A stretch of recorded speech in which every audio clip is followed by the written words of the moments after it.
அனைவருக்கும் வணக்கம். ஜேஎம் விங்டன்ஸுக்கு அன்புடன் வரவேற்கிறோம்.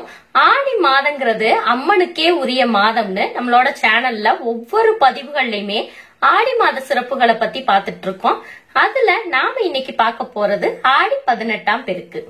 ஆடி 18ஆம் பெருக்கு ஏன் கொண்டாடணும், எதுக்கு கொண்டாடணும், எப்படி கொண்டாடணும், இப்படி ஆடி 18ஆம் பெருக்க கொண்டாடுறதுனால நமக்கு என்ன பயன் அப்படின்னு இந்த பதிவுல பார்க்கலாம். அதனால கடைசி வர வீடியோவை ஸ்கிப் பண்ணாம பாருங்க. ஆடி 18ஆம் பெருக்கு ஏன் கொண்டாடணுங்கிறதுக்குரிய காரணத்தை பார்க்கலாம். அந்த காலத்துல நம்மளோட முன்னோர்கள் இயற்கைய வழிபட்டாங்க. அதுல மரம், செடி, கொடி, பஞ்சபூதங்களும் ஒண்ணு, ஆறுகளும் ஒண்ணு.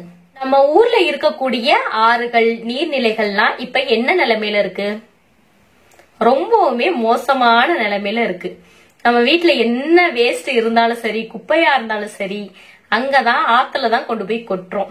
இப்ப ஆத்துக்குள்ளலாம் போய் பாத்தீங்க அப்படின்னா மண் இருந்த தடயமே இல்லாம ஆயிருச்சு. நம்ம எல்லாருமே சேர்ந்து ஆறுகளா இருந்தாலும் சரி, நீர்நிலைகளா இருந்தாலும் சரி, ரொம்ப சுத்தமா அத பெண் தெய்வங்களா நினைச்சு போற்றி கும்பிடணும்.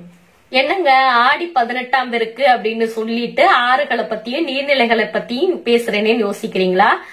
ஆமா, கட்டாயமா ஆடி 18ஆம் பெருக்குக்கும் நீர்நிலைகளுக்கும் ஆறுகளுக்கும் சம்பந்தம் இருக்கு. தண்ணீருங்கிறது நம்மளோட இன்றியமையாத தேவைகள்ல ஒண்ணு. தண்ணீர் இல்லைன்னா நம்ம வாழ்க்கையே வாழ முடியாது. இப்படிப்பட்ட சிறப்பு வாய்ந்த தண்ணீரை வணங்கி நன்றி செலுத்தக்கூடிய நாள் தான் இந்த ஆடி 18ஆம் பெருக்கு. ஆடி 18ஆம் பெருக்கு ஏன் கொண்டாடணும் அப்படிங்கறதுக்குரிய காரணத்தை பார்த்தோம். இப்ப ஆடி 18ஆம் பெருக்கோட சிறப்புகள் என்னங்கிறத பார்க்கலாம். பூமிக்கே அதிபதியான பூமாதேவி அவதரித்த நாள் இந்த ஆடி 18ஆம் பெருக்கு அன்னைக்குதான். உழவர்கள் வயலை உழுது நெல்லை விதைக்கக்கூடிய நாளும் இந்த ஆடி 18ஆம் பெருக்கு அன்னைக்குதான். அதாவது இந்த உலகத்துல இருக்கக்கூடிய எல்லா உயிர்களுக்கும் உணவு கொடுக்க ஆரம்பிக்கக்கூடிய நாளும் இந்த ஆடி 18ஆம் பெருக்கு அன்னைக்குதான். சூரிய பகவான் பூசம் நட்சத்திரத்துல இருந்து ஆயில்யம் நட்சத்திரத்துக்கு மாறக்கூடிய நாளும் இந்த ஆடி 18ஆம் பெருக்கு அன்னைக்குதான். இந்த வருஷம் 2022ல ஆடி பெருக்கு என்னைக்கு வருதுங்கிறத பார்க்கலாம். ஆடி 18 ஆகஸ்ட் 3 புதன்கிழமை அன்னைக்கு வருது. ஆடி 18ஆம் பெருக்கோட சேர்த்து சஷ்டி விரதம் வர்றதுனால அதிக விசேஷமான நாள். ஆடி 18ஆம் பெருக்கோட சிறப்புகளை பத்தி பார்த்தோம். இப்ப ஆடி 18ஆம் பெருக்கு அன்னைக்கு எப்படிலாம் வழிபாடு செய்யணுங்கிறத பார்க்கலாம். இந்த வருஷம் ஆடி 18ஆம் பெருக்கு புதன்கிழமை அன்னைக்கு வருது அப்படின்னு பார்த்தோம். அதனால செவ்வாய்க்கிழமையே வீடு எல்லாமே சுத்தம் பண்ணிட்டு, வீடெல்லாம் கழுவி விட்டுட்டு, பூஜை பொருட்கள் எல்லாம் சுத்தம் பண்ணி ரெடியா வச்சுக்கோங்க. ஆடி 18ஆம் பெருக்கு அன்னைக்கு காலையிலேயே பிரம்ம முகூர்த்த வேலையிலேயே எந்திரிச்சிருங்க. எந்திரிச்சு வீட்டுல குளிச்சுட்டு, வாசல் தெளிச்சு, கூட்டி கோலம் போட்டுட்டு, வீட்டுல இருக்கக்கூடிய பூஜை அறையில விளக்கேற்றி சாமி கும்பிடுங்க. சாமி கும்பிடும் போது முக்கியமான ஒரு விஷயம் நம்ம செய்யணும். அது என்னன்னா ரொம்ப கஷ்டம்லாம் கிடையாதுங்க, ரொம்ப ஈஸி தான். மஞ்சள் நிறத்துல இருக்கக்கூடிய நூல் 1 முழம் இருக்கிற மாதிரி 11 நூல் எடுத்துக்கோங்க. இதுதான் ஆடி 18ஆம் பெருக்குரிய நோன்பு கயிறு.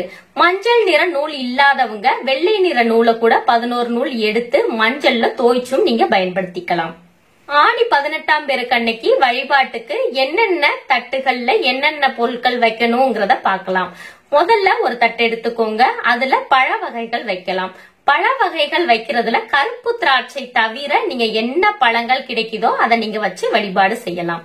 மற்றொரு தட்டுல தேங்காய், வாழைப்பழம், வெற்றிலை பாக்கு, பூ இதெல்லாம் வைக்கணும். இன்னொரு தட்டுல காதோல கருகமணி, இது பூஜை பொருட்கள் விற்கக்கூடிய கடைகள்லயே கிடைக்கும், அதை நீங்க வாங்கி வச்சுக்கோங்க. காதோல கருகமணி, கண்ணாடி வளையல், முகம் பார்க்கும் கண்ணாடி, சீப்பு, மஞ்சள், குங்குமம், தாலிக்கயிறு இதெல்லாம் நீங்க வைக்கணும்.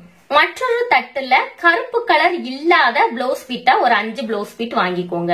இந்த 5 பிளவுஸ் பீட்டோட சேர்த்து மஞ்சள், குங்குமம், தாலி கயிறு, கொஞ்சம் உதிரி பூக்கள், வெற்றிலை பாக்கு இதெல்லாம் வச்சுதான் நம்ம வழிபாடு செய்யணும். இந்த 5 பிளவுஸ் பீட் எதுக்குன்னா நம்ம செட்டா வச்சிருக்கோம் பாத்தீங்களா, அது 5 சுமங்கலி பெண்களுக்கு சாமி கும்பிட்ட உடனே குடுக்கறதுக்காக தான் சொல்றேன். எங்களுக்கு நல்ல வசதி இருக்குங்க, சேலையே எடுத்து குடுக்கற அளவுக்கு கடவுள் வசதியை கொடுத்திருக்காரு அப்படின்னு நினைக்கிறவங்க கருப்பு கலர் இல்லாத சேலையா பார்த்து உங்களால எத்தனை சேலை வாங்க முடியுதோ அத்தனை நீங்க ஒற்றைப்படையில இருக்கிற மாதிரி வாங்கிக்கோங்க. எப்பவுமே ஒருத்தவங்களுக்கு சேலை கொடுக்கும் போது வெறும் சேலையா கொடுக்க கூடாது. அதோட பிளவுஸ் பிட்டு, மஞ்சள், குங்குமம், தாலிக்கயிறு, பூ இதெல்லாம் சேர்த்துதான் கொடுக்கணும். மற்றொரு தட்டுல சர்க்கரை கலந்த பச்சரிசி அல்லது காப்பரிசி வைக்கலாம். சேலை அல்லது பிளவுஸ் பீட் வச்சிருக்கோம் பாத்தீங்களா, அது எதுக்குன்னா நம்ம வழிபாடு செஞ்சு முடிச்சுட்டு வசதி இல்லாத சுமங்கலி பெண்களுக்கு தானம் பண்ணணும். நம்ம வீட்டுல கிணறு இருந்தது அப்படின்னா கிணற்று அடிக்கு நம்ம வச்சிருக்கிற தட்டுக்கள் எல்லாத்தையுமே கொண்டு போய் வழிபாடு செய்யணும். இப்ப நிறைய பேர் வீட்டுகள்ல கிணறுகள் இருக்கிறது இல்ல, ஏதோ அங்க ஒண்ணும் இங்க ஒண்ணுமா இருந்துட்டு இருக்கு. அதிசயமான விஷயமா போயிருச்சு கிணறுங்கிறது. எல்லார் வீட்லயும் போர் இருக்கும் இல்லையா, அதனால போர் போட்டிருக்க இடத்துக்கு நம்ம ரெடி பண்ணி வச்சிருக்க எல்லா தட்டுக்களையும் கொண்டு போகணும். நம்ம வீடுகள்ல போர் போட்டிருக்க இடத்துல ஒரு பலகையை எடுத்து நல்லா சுத்தம் பண்ணி பலகைக்கு கோலம் போட்டுக்கோங்க. பலகை மேல 2 குத்து விளக்குகள் கட்டாயம் வைக்கணும். 2 குத்து விளக்குகளுக்குமே நடுவுல அம்பாள் படத்தை வச்சு அம்பாள் படத்துக்கும் மஞ்சள் குங்குமம் பூ இதெல்லாம் வைக்கணும். நம்ம வழிபாடு செய்யறதுக்கெல்லாம் முன்னாடி ஒரு வெற்றிலைய நல்லா கழுவிட்டு மஞ்சள்ல விநாயகர் பிடிச்சு விநாயகருக்கு மஞ்சள் குங்குமம் பூ, விநாயகருக்கு பிடிச்ச அருகம்புல் இதெல்லாம் வைக்கணும். விநாயக பெருமான்கிட்ட நம்ம முதல்ல வேண்டிக்கணும், ஆடி பெருக்குக்காக நாங்க அம்பாளை வழிபட போறோம், எங்களுக்கு எந்த வித தடங்களும் இல்லாம இந்த பூஜை முடியணும்னு விநாயக பெருமான வேண்டிக்கணும். அடுத்ததா உங்ககிட்ட இருக்கக்கூடிய பித்தளை செம்போ தாமிர செம்போ எவர் சில்வர் செம்பு தவிர உங்ககிட்ட பித்தளை செம்பு இருந்தாலும் சரி தாமிர செம்பு இருந்தாலும் சரி அதை நல்லா கழுவிட்டு எடுத்துக்கோங்க. அந்த செம்பு நிறைய நல்ல தண்ணீர் நிரப்பி செம்புல கொஞ்சம் உதிரி பூக்கள் போடணும். இந்த நிறசெம்பு தண்ணியை தான் நம்ம குலதெய்வமா நினைச்சுக்கணும். குலதெய்வத்துக்கு மஞ்சள் குங்குமம் பூ இதெல்லாம் வைக்கணும். நாங்க ஆடி பெருக்கு வழிபாடு செய்ய போறோம், எந்த வித தடங்களும் இல்லாம எங்களுக்கு நல்லபடியா நடந்து முடியணும்னு நம்மளோட குலதெய்வத்தை மனசார வேண்டிக்கணும். விளக்கேற்றி அம்பாளுக்கு தீப தூப ஆராதனைகள் காட்டி வழிபாடு செய்யலாம். அம்பாளை வழிபாடு செய்யும் போது உங்களுக்கு அம்மன் ஸ்லோகங்கள் தெரிஞ்சது அப்படின்னா அதை உச்சரிச்சுக்கிட்டே வழிபாடு செய்யலாம். நதிகள் சம்பந்தப்பட்ட ஸ்லோகங்கள் உங்களுக்கு தெரிஞ்சதுனாலும் அதை பாடிக்கிட்டே நீங்க தேங்காய் உடைச்சிட்டு தீப ஆராதனைகள் காட்டி வழிபாடு செய்யலாம்.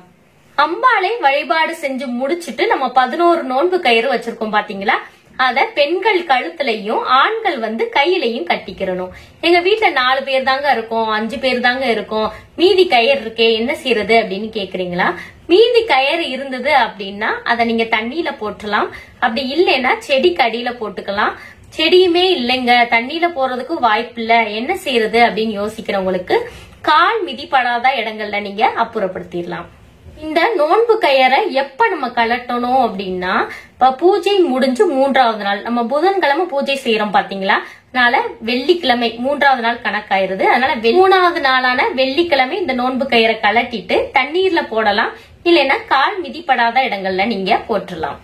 இந்த வருடம் ஆடி பெருக்கோட சேர்த்து சஷ்டி விரதமும் வருதுன்னு பார்த்தோம். அதனால முருக பெருமானையும் வழிபாடு செஞ்சீங்கன்னா அதிக விசேஷமா அமையும். இப்ப நம்ம ஆடி பெருக்கன்னைக்கு வழிபாடு செய்யறதுக்குரிய நல்ல நேரத்தை பார்க்கலாம். நாம பிரம்ம முகூர்த்த வேளையில வழிபாடு செஞ்சோம்னா நம்ம எந்தவித நல்ல நேரமே பார்க்க தேவையில்லை. தேவர்களோட ஆசீர்வாதம் நமக்கு பரிபூர்ணமா கிடைக்கும். காலையில பிரம்ம முகூர்த்த வேலையில எல்லாம் எங்களுக்கு வழிபாடு செய்ய முடியாதுங்க, காலையில ஒரு நல்ல நேரமா சொல்லுங்க அப்படின்னு நினைக்கிறவங்களுக்கு காலை 6 மணி முதல் 7:30 மணி வரை நீங்க வழிபாடு செஞ்சுக்கலாம். அந்த டைமும் எங்களுக்கு ஒத்து வராதுங்க, கொஞ்சம் லேட்டா சொல்லுங்க அப்படின்றவங்களுக்கு காலை 9:15 மணி முதல் 10:15 மணி வரை நீங்க வழிபாடு செஞ்சுக்கலாம். இந்த வழிபாட மாலை நேரத்துல செய்யலாமா அப்படின்னு கேக்குறீங்களா? மாலை நேரத்துல கட்டாயம் செய்யக்கூடாது. ஆடி பெருக்கு வழிபாடு மதியம் 12 மணிக்குள்ள செஞ்சாதான் அதிக விசேஷம். எந்தெந்த நேரத்துல ஆடி பெருக்கு அன்னைக்கு வழிபாடு செய்யலாம் அப்படிங்கறத பார்த்தோம். இப்ப என்னென்ன நெய்வேத்தியங்கள் செய்யணுங்கிறத பார்க்கலாம். சர்க்கரை பொங்கல், சுண்டல், உங்களால என்ன முடியுதோ அதை நீங்க நெய்வேத்தியமா பண்ணிக்கோங்க. முக்கியமா ஆடி 18ஆம் பெருக்கு அன்னைக்கு எளிய முறையில செய்யக்கூடிய 9 வகை சாதங்கள் 1 மணி நேரத்துல சட்டுன்னு செய்யறது மாதிரி எங்களோட சேனல்ல போட்டிருக்கோம். 9 வகை சாதங்களோட லிங்க் கீழே டிஸ்கிரிப்ஷன்ல இருக்கு, கண்டிப்பா செக் பண்ணி பாருங்க, உங்களுக்கு உதவியா இருக்கும். கட்டாயம் 9 வகை சாதமே செய்யணும்னு அவசியம் இல்ல, உங்களால முடிஞ்ச 3 வகை சாதமோ 5 வகை சாதங்களோ நீங்க செஞ்சுக்கோங்க. எங்களால எதுவுமே செய்ய முடியாதுங்க, சிம்பிளா ஏதாவது சொல்லுங்க அப்படின்னு கேக்குறவங்களுக்கு காய்ச்சின பசும்பால்ல நாட்டு சர்க்கரை கலந்து வச்சு கூட நீங்க நெய்வேத்தியமா படைச்சு வழிபாடு செஞ்சுக்கலாம். ஆடி 18ஆம் பெருக்கு அன்னைக்கு தாலி கயிறு மாற்றணும் அப்படின்னு நினைக்கிறவங்க காலையில பிரம்ம முகூர்த்த வேலையிலேயே முடிஞ்ச அளவுக்கு மாத்திக்கோங்க. தாலி கயிறுல எப்படி உருக்கள் கோர்த்து எப்படி தாலி கயிறு மாற்றணும் அப்படிங்கறத நான் ஏற்கனவே என்னோட சேனல்ல பதிவு பண்ணிருக்கேன். அதோட லிங்க் கீழே டிஸ்கிரிப்ஷன்ல இருக்கு. தேவைப்படுறவங்க செக் பண்ணிக்கோங்க. உங்களுக்கு அந்த வீடியோவுமே ரொம்பவே உதவியா இருக்கும். வீட்ல இந்த பூஜைகள் எல்லாமே முடிச்சிட்டு பக்கத்துல நீர்நிலைகள் ஆறுகள் இருந்தது போறதுக்கு வாய்ப்பு இருக்கு அப்படின்னா போய் நீராடிட்டு வாங்க. பூஜையெல்லாம் முடிச்சிட்டு நம்ம 2 பொருட்கள் முக்கியமா வாங்கணும். உப்பும் மஞ்சளும் நீங்க வாங்கி வச்சீங்கன்னா அதிக விசேஷமா அமையும். ஆடி 18ஆம் பெருக்கு அன்னைக்கு நாம வாங்கக்கூடிய ஒவ்வொரு பொருளாக இருந்தாலும் சரி, நம்ம கொடுக்கக்கூடிய தானமாக இருந்தாலும் சரி, நம்ம செய்யக்கூடிய புண்ணியமா இருந்தாலும் சரி, பல மடங்கு பெருகுங்கிறது நம்ம முன்னோர்கள் வாக்கு. அதனால கட்டாயமா உப்பும் மஞ்சளும் வாங்கி வைங்க. ஆடி 18ஆம் பெருக்கு அன்னைக்கு தவறாம உங்களால முடிஞ்ச தானத்தை செய்யுங்க. புண்ணியத்தை காசு கொடுத்து வாங்க முடியாது இல்லையா? அதனால தான தர்மங்கள் செஞ்சாதான் நமக்கும் சரி நம்மளோட சந்ததியினருக்கும் சரி புண்ணியம் கிடைக்கும். ஆடி 18ஆம் பெருக்கு அன்னைக்கு தாலி கயிறு மாற்றணும்னு நினைக்கிறவங்க பிரம்ம முகூர்த்த வேலையிலேயே முடிஞ்ச அளவுக்கு மாத்துங்க. பிரம்ம முகூர்த்த வேலையில மாத்தினாதான் எந்தவித நல்ல நேரமே பார்க்காம நம்ம வேலையை ஈஸியா நம்ம முடிச்சுக்கலாம். பிரம்ம முகூர்த்த வேலையில எல்லாம் செய்ய முடியாதுங்க அப்படின்னு நினைக்கிறவங்க 12 மணிக்குள்ள நீங்க தாலி கயிறை மாற்றிடுங்க. நான் பூஜைக்கு ஒரு நேரம் கொடுத்திருந்தேன் பாத்தீங்களா, அதே நேரத்துல நீங்க தாலி கயிறை மாற்றிக்கலாம்.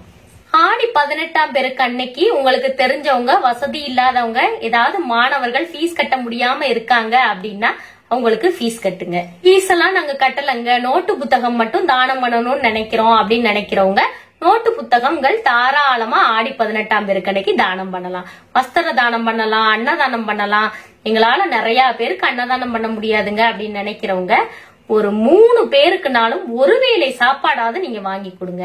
இயன்றவர்களுக்கு தானம் பண்றதை விட இயலாதவர்களுக்கு பண்ணக்கூடிய தானம் தான் அதிக புண்ணியத்தை கொடுக்கும். புதுசா திருமணம் ஆனவங்களுக்கு ஆடி 18ஆம் பெருக்கு அன்னைக்கு தாலி பெருக்கி போட்டோம்னா அதிக விசேஷமா அமையும். புது வீடு பால் காய்ச்சலாம், புது வீடு குடி போகலாம், புது வண்டி வாகனங்கள் வாங்கலாம். நாங்க வீடு மாறலாம் இருக்கோம், மாறதுக்கு நல்ல நாளா பாத்துட்டு இருக்கோம், ஆடி மாசத்துல வீடு குடி போகலாமா அப்படின்னு யோசிச்சுட்டு இருக்கவங்களுக்கு ஆடி 18ஆம் பெருக்கு ஒரு நல்ல வரப்பிரசாதம் தான் சொல்லணும். ஆடி 18ஆம் பெருக்கு அன்னைக்கு தாராளமா நீங்க குடி போகலாம். எங்களோட குழந்தைய ஸ்கூல்ல சேர்க்கறதுக்கு நல்ல நாளா பாத்துட்டு இருக்கோம் அப்படின்னு யோசிச்சுட்டு இருக்கவங்களுக்கு ஆடி 18ஆம் பெருக்கு அன்னைக்கு தாராளமா உங்க குழந்தைய முதலா ஸ்கூல்ல சேர்க்கலாம். காது குத்துற மாதிரி குழந்தைகள் இருந்தாங்கன்னா தாராளமா இந்த நாள்ல காது குத்தலாம். உங்க வீட்டு குழந்தைக்கு முதலா சாப்பாடு ஊட்டணும் அப்படின்னு நினைக்கிறவங்க ஆடி 18ஆம் பெருக்கு அன்னைக்கு தாராளமா குழந்தைகளுக்கு சாப்பாடு ஊட்ட ஆரம்பிக்கலாம். ஆடி பெருக்கு வழிபாட சிறியவர்கள் முதல் பெரியவர்கள் வரை யாருனாலும் தாராளமா செய்யலாம். இவங்கதான் செய்யணும், இவங்கதான் செய்யக்கூடாது அப்படின்றது இல்ல, எல்லாருமே தாராளமா இந்த வழிபாட்டை செய்யலாம். ஆடி பெருக்கு வழிபாட சாப்பிடாமலாம் இருந்து விரதம் இருந்து வழிபாடு செய்யணுங்கிறது அவசியம் இல்ல. நீங்க சாப்பிட்டுட்டே நீங்க நிம்மதியா வழிபாடு செய்யலாம். ஆடி பெருக்கு அன்னைக்கு வழிபாடு செய்யறதுனால நமக்கு என்ன பயன் அப்படிங்கறத பார்க்கலாம். ஆடி பெருக்கு அன்னைக்கு தாலி கயிறு மாற்றணும் அப்படின்னா தாலி பாக்கியம் நல்லபடியா இருக்கும், நம்மளோட கணவருக்கு நீண்ட ஆயுள் இருக்கும். ஆடி பெருக்கு அன்னைக்கு கட்டாயமா தாலி கயிறு மாற்றணுமா அப்படின்றது இல்ல. தாலி கயிறு பழுதான பட்சத்துல நீங்க ஆடி பெருக்கு அன்னைக்கு தாராளமா மாத்திக்கலாம். ஆடி பெருக்கு அன்னைக்கு வழிபாடு செஞ்சோம்னா நம்ம செல்வ செழிப்போட நல்ல ஆரோக்கியத்தோட மன நிம்மதியோட இருக்கலாம். எங்க வீட்டுல என் பையனுக்கும் சரி பொண்ணுக்கும் சரி திருமண வரன் வருது, ஆனா சரியா அமைய மாட்டேங்குது அப்படின்னு யோசிச்சுட்டு இருக்கவங்க ஆடி பெருக்கு அன்னைக்கு வழிபாடு செஞ்சீங்கன்னா திருமண தடை நீங்கி அடுத்து வரக்கூடிய ஆடி பெருக்குள்ள உங்க பையனுக்கோ பொண்ணுக்கோ சீக்கிரமே திருமணம் நடந்துரும்.